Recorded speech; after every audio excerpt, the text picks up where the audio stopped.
All right, so let's talk about contracting with your end buyer. So, very similar to talking with your seller, we're going to set the stage with your buyer, right?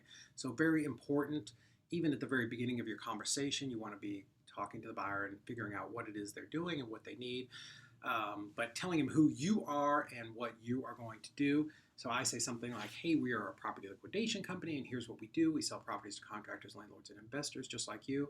All of our properties, we guarantee clear title and proration of taxes. All of our properties are cash only, though. So, once we contract, we're ready to close usually within 5 to 7 days. So, great. So, do that at the very beginning. That's just a little tip for you. Before you go through 2 hours of conversation with somebody and negotiating, and then at the end they say, "Oh, great! I'm going to send this contract over to my bank so I can get a loan." So, because that's not going to work. So, anyways, so talking to your buyer, same thing. Hey, Mr. Buyer, Joe Bob or whatever. Hey, here's what I'm going to do. I'm going to get you our contract. I'm going to show it to you, or I'm going to send it to you. Our contract is very simple, one page, easy to read, nothing confusing on it. I'm selling, you're buying. Here's the purchase price that we've agreed to. We're going to collect a $2,000, $5,000, $10,000 EMD, whatever it is that you choose. I wouldn't suggest being under $2,000, no matter what the price of the property is.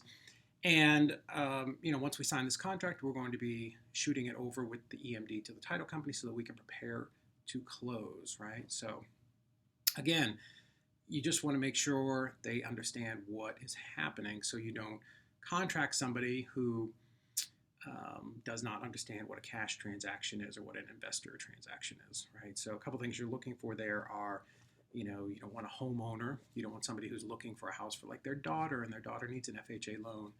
That's kind of something completely different and much more complicated. If they're a realtor, you want to find out if they're a realtor because that's going to affect your assignment fee if you have to pay a commission there, right? You want to make sure they're not a wholesaler just trying to lock up your contract so that they can try to remarket your deal. So, and working with wholesalers is fine. Our company, we do a lot of JV agreements. So if you need help selling your deal, certainly reach out to us. We'll be happy to do that for you. But you don't want just random people locking up your deal. Do not let somebody lock up your contract or your property with a contract unless they are putting down non-refundable EMD. And there are a few exceptions to that. But for the most part, use that as a rule of thumb.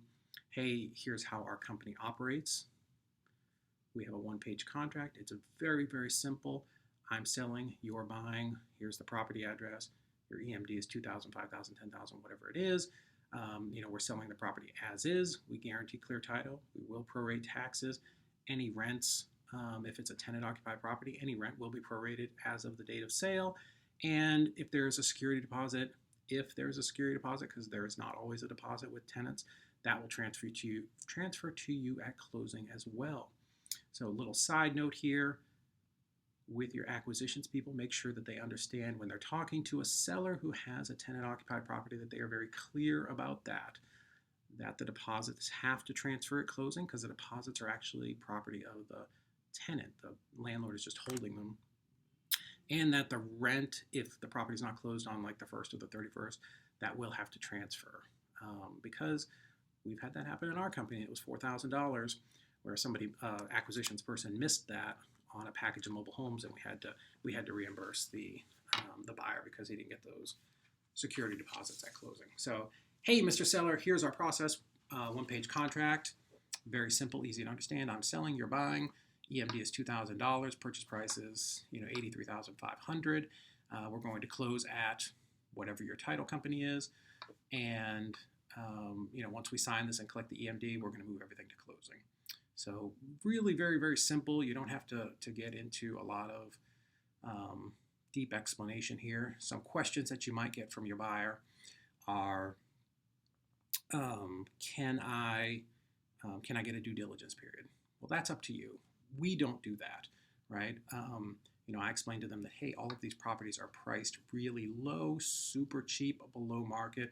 They sell very quick. So if you need to do an inspection of the property, let me schedule you to go in there. We definitely want you to see it because if they're asking, this is an issue, right? So you don't want to act like you're resistant to it, because then it starts to feel real shady. So, hey, yeah, Mr. Seller, absolutely. If you want to get in there, I am going to schedule a walkthrough probably in the next couple days, next week, early next week, whenever, right? You want to give yourself enough time. And everybody who's interested can walk through then. Now, story time. Hey, but let me just tell you, here's what happened last week, yesterday, 2 weeks ago. I did one of these things, and the market's really hot right now. And when we sent everybody in there, actually they started bidding above. They started bidding against each other, and the price actually went up. So 100%, I could definitely do that for you. I'd love to get you in there. I understand you need to take a look at it, right? So always validate what their concern is. But you can also say, hey, as long as it's still available, right? Because a lot of times on these things, somebody will come in and just say, hey, I'll take it as is right now. I want to lock this up. I don't want to lose the deal. That happens a lot. We sell well over 100 properties a year, and probably 10-15% of the time somebody just says, hey, I'm going to buy this right now. Send me the contract, shoot me the EMD link over, or how I'm going to pay my EMD, and I'll take it. In fact, it happened today, like 2 hours ago, and it's a Saturday. So sure, you always want to be keeping that little bit of pressure on your buyer, not like crazy pressure, like, you got to buy this right now, but hey, yeah, these are hot deals. We sell a lot of them. It's available till it's not. If it's not sold by the time we do that walkthrough, happy to get you in there and happy to show it to you. Now, if there are tenants, you have to be really clear with your buyers. Say, hey, you can drive by, but please do not bother the tenants, right? And when I say tenants, also owner occupied, right? We call them the same thing, right? I don't want buyers to know it's owner occupied, because one of those nitwits will go by and knock on the door and cut you out of the deal. Happens. Someone tried to do that to us this past week. So, hey, this property's tenant occupied. If you want to drive by, that's cool. Do me a favor though, do not disturb the tenants. We don't allow that. We're very respectful of their privacy, and we will schedule a time to get people in there, right? If it's vacant, head on over there. Call me when you're in the driveway. I'll meet you, or I'll get you the lockbox code, and then just give me a call when you're done so I know it's locked up. Right? So very simple. But as far as the contract goes, keep it simple. I generally, again, do not go through every single line unless somebody really wants me to. And in our video, I'll explain to you exactly how to do that if you're an acquisitions person, dispositions person, or you're using them for yourself. And, we're selling, you're buying, here's the property address, here's the purchase price. EMD is $2,000, $5,000, whatever it is. Again, I'll underline, buyer pays closing costs. We're selling this property as is, where is. We're not making any warranties. We do guarantee clear title.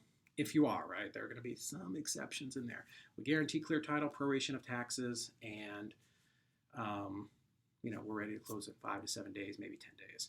Now, there will be some exceptions where maybe you're selling a tax deed property and you can't get clear title, and you need to disclose that, right? Because you don't want somebody who's going to buy the house to rehab it, think they're going to close on it, fix it up real fast and throw it back on the market, because if they can't get clear title themselves, they are not going to be able to sell it to a person who's getting a bank loan, and that person will need to get clear title. So you will have very, very, very upset buyers if you do something like that. So anytime there's something out of the ordinary, make sure that you're disclosing it to your buyers. Hey, there's tenants in here that haven't paid rent in 6 months. That's why it's extra cheap. Hey, this is a tax deed sale. It's selling it on a quitclaim deed or a special warranty deed, and there's no title insurance, but that's why it's even cheaper, right? Or hey, this property did have a fire, or hey, this property has code enforcement liens on it. Whatever the case may be, we are here to provide a service for buyers and to be source for their deals. So we have to be upfront and honest with them. We don't ever want to try to pull the wool over somebody's eyes, because I promise you it will come back to you and on you just 1,000 times over. So anyways, hopefully that helped you to understand, how you're doing that little piece there of talking to the buyer when you're filling out the contract. So very good. See you on the next one.